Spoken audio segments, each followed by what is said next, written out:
நடுக்குப்பம் பகுதியில் 6 ஏக்கர் சொத்துக்காக பெத்த மகளே தனது கணவருடன் தாயின் கழுத்தை நெரித்து கொலை.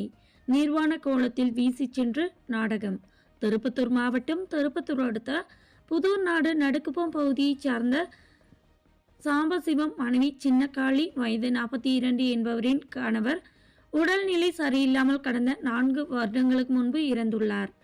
இவரின் பெண் பிள்ளைக்கு திருமணமாகி கணவர் வீட்டில் வசித்து வரும் நிலையில் சின்னக்காளி தனிமையில் வசித்து வருவதாக கூறப்படுகிறது. மேலும் சின்னக்காளியின் இரண்டாவது மகள் கீதா நடுக்குப்பம் பகுதியைச் சேர்ந்த சிதம்பரம் என்பவரை திருமணம் செய்து கொண்டு 2 பெண் குழந்தை உள்ளது. மேலும் சிதம்பரம் தனது மாமியார் வீட்டிலேயே வசித்து வருகிறார். இந்த நிலையில் அதே பகுதியைச் சேர்ந்த பிரகாசம் என்பவரின் விவசாய நிலத்தில் நேற்று முன்தினம் சின்னக்காளி தலையில் பலத்த காயத்துடன் கழுத்து நெரிக்கப்பட்டு நிர்வாண கோலத்தில் மர்மமான முறையில் உயிரிழந்துள்ளார். இச்சம்பவம் குறித்து திருப்பத்தூர் கிராமிய போலீசாருக்கு அப்பகுதி மக்கள் தகவல் கொடுத்துள்ளனர்.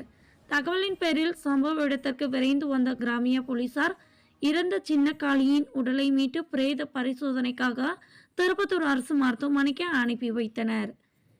இந்த நிலையில் கொலையாளி குறித்து போலீசார் தனிப்படை அமைத்து தேடி வந்த நிலையில் சின்னக்காளியின் தொலைபேசியின் சிக்னலை கண்டறிந்தனர். அப்போது நடுக்குப்பம் பகுதியைச் சேர்ந்த சென்றாயின் மனைவி காளியம்மாள் என்பவரிடம் சின்னக்காளியின் தொலைபேசி இருந்ததை கண்டுபிடித்து காளியம்மாளை காவல் நிலையம் அழைத்து வந்து விசாரணை செய்தனர். அப்போது அந்த தொலைபேசி எனக்கு சாலையில் கிடைத்தது, எனக்கும் இந்த கொலைக்கும் சம்பந்தமில்லை என தெரிவித்தார். மேலும் அந்த தொலைபேசியில் இருந்த எண்களை வைத்து சிலரை விசாரணை மேற்கொண்டதில் கொலையாளிக்கும் அதற்கும் சம்பந்தமில்லை என போலீசாருக்கு தெரிய வந்தது. அதன் பின்னர் சனிக்கிழமையான இன்று மாலை 5 மணி அளவில் சின்னக்காளியின் மகளான கீதா பிடித்து விசாரணை மேற்கொண்டனர். அப்போது கீதா முன்னுக்கு பின் முரணாக பதில் அளித்தார். பின்னர் கீதா மற்றும் அவருடைய கணவரான சிதம்பரம் ஆகிய இருவரையும் போலீசார் காவல் நிலையம் அழைத்து வந்து தங்கள் பாணியில் விசாரணை மேற்கொண்ட போது திடுக்கிடும் தகவல்கள் வெளியானது. அப்போது விசாரணையில் உயிரிழந்த சின்னக்காளி 6 ஏக்கர் அளவிலான வனத்துறைக்கு சொந்தமான இடத்தில் வசித்து வந்ததாக கூறப்படுகிறது. அதனைத் தொடர்ந்து தற்போது அந்த இடத்திற்கு பட்டா வழங்கப்படுவதாகவும் கூறப்பட்ட நிலையில் அந்த இடத்தை தங்கள் பெயரில் பட்டா பதிவு செய்து தரும்படி கீதா மற்றும் சிதம்பரம் ஆகியோர் கேட்டு வந்துள்ளனர். இதனால் தாய் மற்றும் மகள் ஆகிய இருவருக்கும் இடையே அவ்வப்போது சண்டை வந்துள்ளது.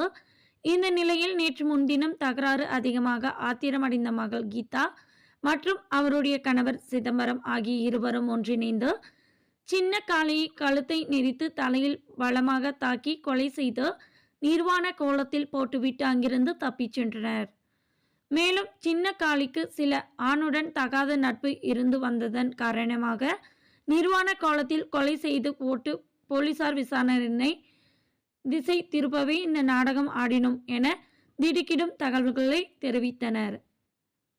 6 ஏக்கர் நிலத்திற்காக பெத்த தாயையே மகள் மற்றும் அவருடைய மருமகன் கழுத்தை நெரித்து கொலை செய்த சம்பவம் திருப்பத்தூரில் பரபரப்பை ஏற்படுத்தியுள்ளது என்பது குறிப்பிடத்தக்கது.